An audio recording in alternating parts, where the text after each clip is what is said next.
જૂનાગઢ જેલમાં બંધ આરોપી હિરલબા જાડેજા સામે વધુ એક ફરિયાદ દાખલ કરવામાં આવી છે. હિરલબા સહિત 3 લોકો સામે પોલીસ ફરિયાદ નોંધાઈ છે.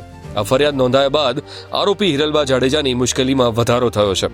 આરોપીઓએ ભેગા મળીને 3 જેટલી બોગસ પેઢીના નામે જીએસટી નંબર ઉપર ખોટા સર્ટિફિકેટ મેળવી લીધા છે. અલગ અલગ ભોગ બનનારા પાસેથી છેતરપિંડી કરીને પૈસા 22 બેંક એકાઉન્ટમાં ટ્રાન્સફર કર્યા છે. તમને જણાવી દઈએ કે જૂનાગઢ એસઓજીની તપાસમાં આ મોટો ખુલાસો થયો છે.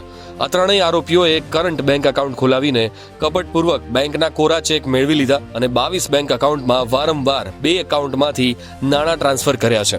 આ મામલે હિરલબા જાડેજા સહિત અન્ય 3 લોકો સામે પણ ફરિયાદ નોંધાવવામાં આવી છે અને જૂનાગઢ એસઓજી દ્વારા આ સમગ્ર મામલે તપાસ પણ શરૂ કરી દેવામાં આવી છે. તમને જણાવી દઈએ કે હિરલબા જાડેજા હાલ જૂનાગઢ જેલમાં બંધ છે. પોરબંદરમાં હિરલબા જાડેજાની અપહરણ અને ખંડણીના કેસમાં તપાસ કરાઈ રહી છે.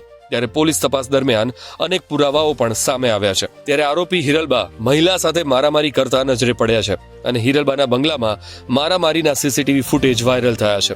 હિરલબા અને તેમના માણસો દ્વારા મારામારી કરવામાં આવી હતી. જો કે 2022 અને 2025માં કરેલી મારામારીના સીસીટીવી વાયરલ થયા છે.